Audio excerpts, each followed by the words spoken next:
Well, guys, it's our last chapter, chapter 13. This is urban patterns. It's pretty crazy. We've made it through the whole year. So key issue 1 for chapter 13 is, why do services cluster downtown?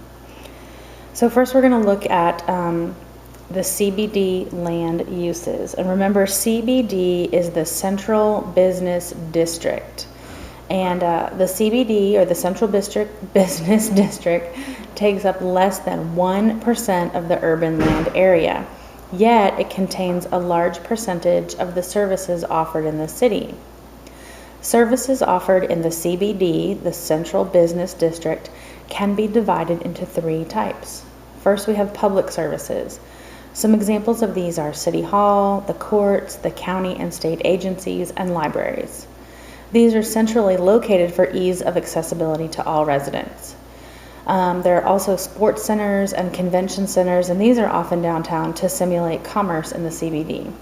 So if you think about going downtown and picture where you have to go get your driver's license, where you have to go to get new tags for your car, where you have to go trying to think of things you guys might have to get.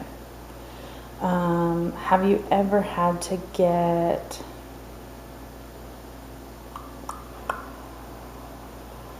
let's see, well, you guys probably haven't gotten marriage licenses. That would be, sometimes.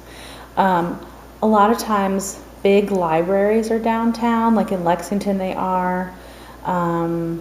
Sports centers. See, here we have Georgetown College, so it's different, but like in Columbus, where I grew up, there was a big arena downtown. We had Nationwide Arena.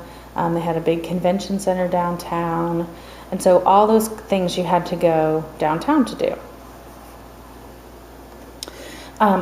Also, there are business services. So there might be advertising agencies, banks, financial institutions, and law firms.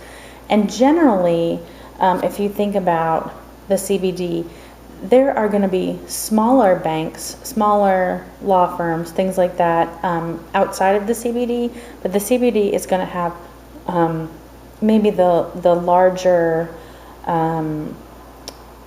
like the headquarters of some of those financial institutions, some of those banks, some of those advertising agencies. So it's important to have proximity to other service providers for businesses, and this promotes collaboration and face-to-face meetings. So if a law firm needs to talk to another law firm, if a financial institution like a credit union needs to contact another bank, then that proximity really helps them to be able to contact each other easily.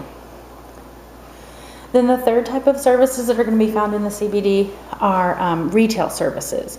So we're going to have retailers with a high threshold, retailers with a high range, and retailers that serve people who work in the CBD. So it says, changing shopping habits and a shift of the more affluent to the suburbs has reduced the importance of retail services in the CBD. So first of all, let's think about where it says for retailers with high threshold, high range, and retailers that serve people who work in the CBD. So think about people who work downtown. So they're going to want what? They're going to want to go out to lunch. They're going to want to get a coffee.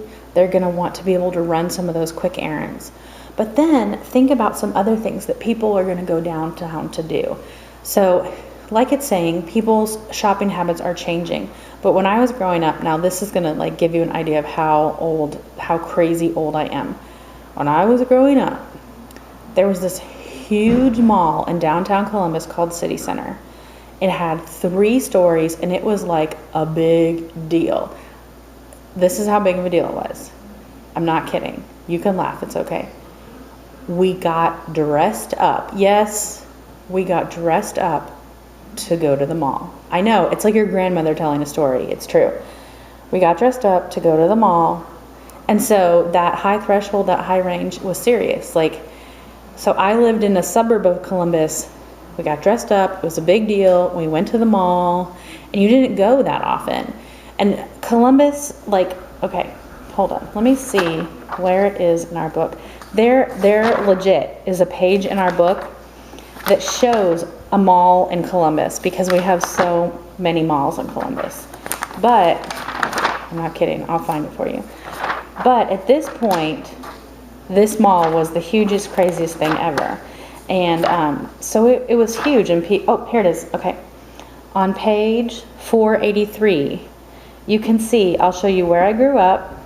It's on page 483. It shows Worthington Square, the mall at Tuttle Crossing. That's where my mom used to live.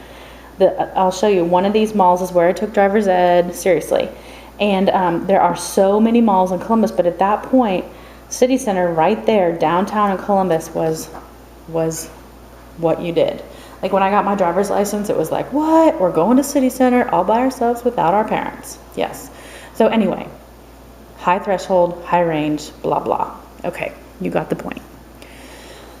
Okay, the CBD of Wilkes-Barre, Pennsylvania. Wilkes-Barre, a city of 40,000 inhabitants, has a central business district typical of U.S. cities, with a mix of businesses, consumer, and public services. So the yellow boxy areas are business services, the orange are consumer services, the red are public and semi-public services, the light purple are education, dark purple are residential, the strange tannish color are vacant, the lime green are parks, and the whitish gray are parking. So you'll notice like there's a lot of parking around the business services, there's some parking around the consumer services, parking around the public and semi-public services. You can see how much parking needs to happen around each type of service. Okay, competition for land in the CBD. There's a high demand for the limited space in the CBD, and this has encouraged vertical development, so going up. Okay, the underground CBD. There is an inadequate space that exists above ground for the needed dense network of telephone, electric, and broadband cables. So they're going to be placed underground and out of sight. Underground passages can segregate pedestrians from motor vehicles and shield them from harsh winter weather. Then we have skyscrapers. The demand for space in CBDs has made high-rise structures economically feasible. So key issue 2, where are people distributed within urban areas? So now we're going to move on to the models of urban structure.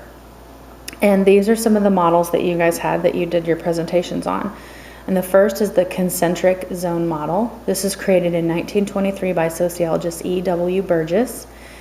And this is the first model that was used to explain the distribution of different social groups within urban areas.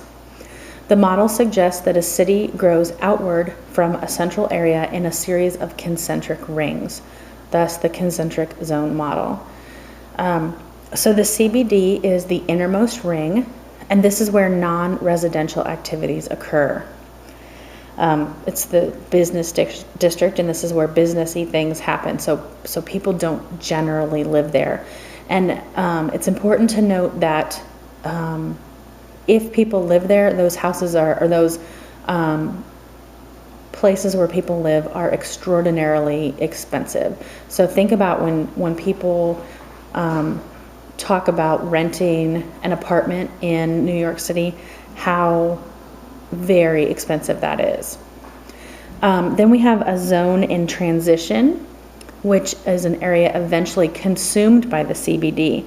So this is an area that is going to be kind of taken over by that central business district. Then we have a zone of working class homes, and these are modest, older homes. Then we have a zone of better residence. These are newer, larger houses for middle class families. And then we have the commuter zone beyond the continuous buildup. And this is where some people who work in the CBD are going to choose to live.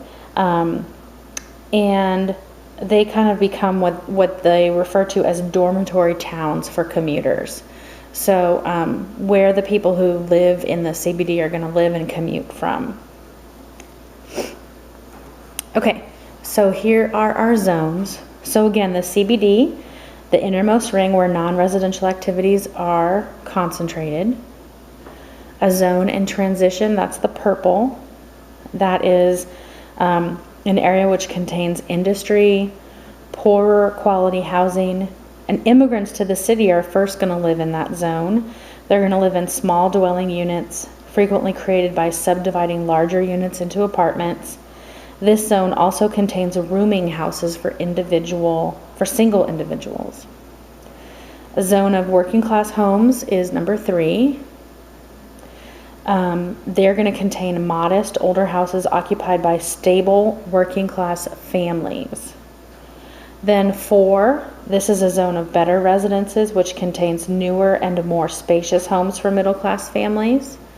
And then 5, this is again where the commuters live. These are going to be small villages.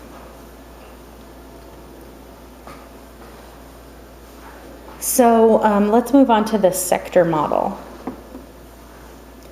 This is created by land economist Homer Hoyt in 1939. And again, remember, this was on our quiz as the Hoyt model or the Hoyt sector model. And this model posits that a city develops in a series of sectors, not rings. So it's very similar to Burgess's concentric zone model. However, instead of rings, it has sectors. And Hoyt posited that as a city grows, activities expand outward in a wedge or in a sector from the city. So let's go ahead and look at that model. So he says that the CBD is again in the center.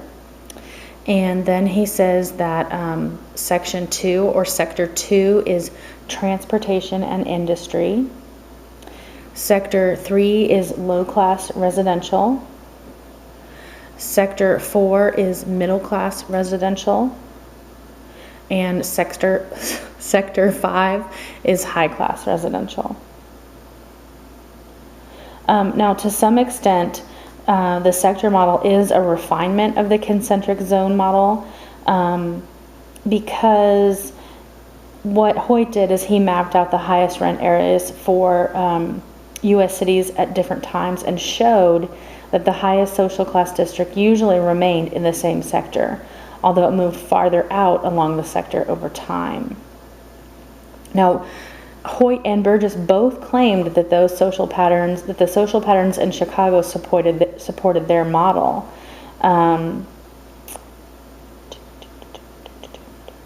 Okay, we're going to move on to the next one. And this is the multiple nuclei model. And this was created by geographers C.D. Harris and E.L. Ullman. You'll notice that they like to go by their initials. And this was created in 1945. And this model posits that a city is a complex structure that includes more than one center around which activities revolve. And some of the examples of these centers are ports, universities, airports, and parks. And all of these centers are what they refer to as nuclei.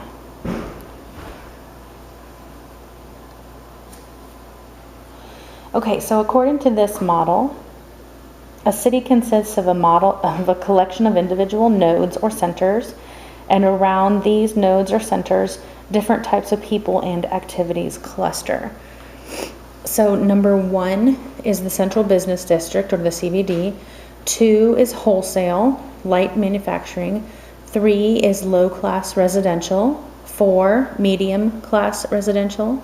5, high-class residential. 6, heavy manufacturing. 7, outlying business district. 8, residential suburb. And 9, industrial suburb. So let's look at the geographic applications of these models. How do they actually work in the real world?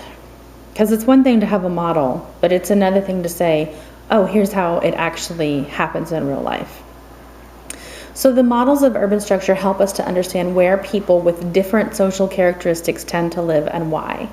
And critics point out that the models are too simple and maybe too dated, because if we think back to when these people lived, Burgess was 1923, Hoyt was 1939, and Ullman and Harris were 1945. So a lot has changed since those times. So are these models too outdated to explain contemporary urban patterns in the U.S. or in other countries? So combining the models helps geographers to explain where different types of people live in a city. And they suggest that most people prefer to live near others who have similar characteristics, which makes perfect sense, right? So let's look at some examples. If we look at the concentric zone model, families in newer houses tend to live in an outer ring.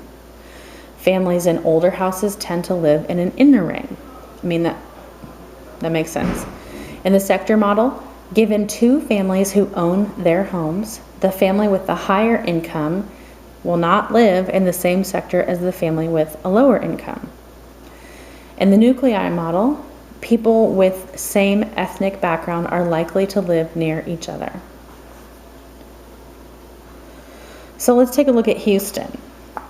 Houston follows the concentric zones. If we look at the age of housing, housing is newer in the outer rings of the city than in the inner rings. So if you look at the houses in this ring of the city, those houses are 20 years old and above. The houses that are kind of in this ring, that one's a little less distinct, are 10 to 19 years old, and the houses that are closer to the city are below 10 years old. Okay, if we look at Houston and we want to look at the sector model, the distribution of high income households, the median household income is the highest in a sector to the west. So we look at West Houston right here. That income is between is between 120,000 and above. Good Lord, that would be lovely, wouldn't it? And then if we look this sector, the income is 60,000 to 119,000. And then if we look here, the income is below 60,000. Okay. Now, if we look at the race and ethnicity of Houston, this follows the multiple nuclei model. The distribution of minorities, Hispanics occupy nodes to the north and to the southeast of downtown, and African Americans occupy nodes to the south and northeast.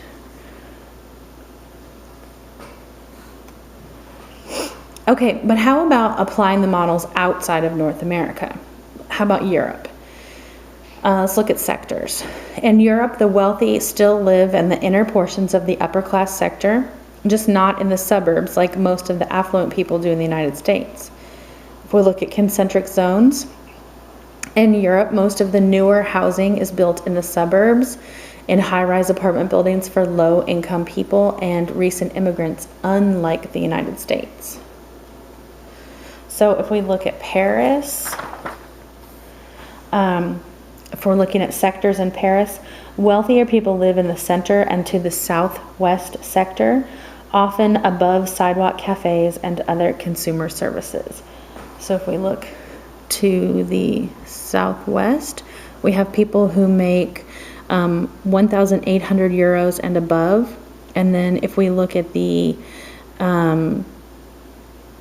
kind of lighter green lime color, they're making between 1,000 and 1,799 euros. And then the people who are in this region and then this region right here make below 1,000 euros. Okay, now what if we want to apply the models in developing countries? Generally, the poor are accommodated in suburbs, and the wealthy live near the city as well as in a sector extending from the center. So this is the model of a Latin American city, and wealthy people live in the inner city and a sector extending along a commercial spine. So that's something that's really, really interesting about the United States versus other countries, is that in the United States, wealthy people tend to live in suburbs, whereas in other countries, wealthy people tend to live in the city.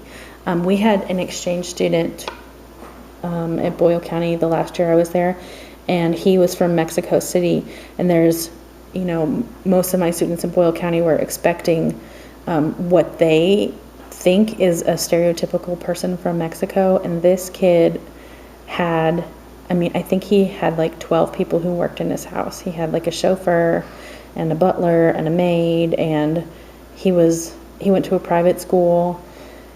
He had spent he'd spent a semester in Portugal. Like, he spoke all these languages. He went home. He was only at our school for a semester, but he came back for prom. Like, his family had so much money, so much money.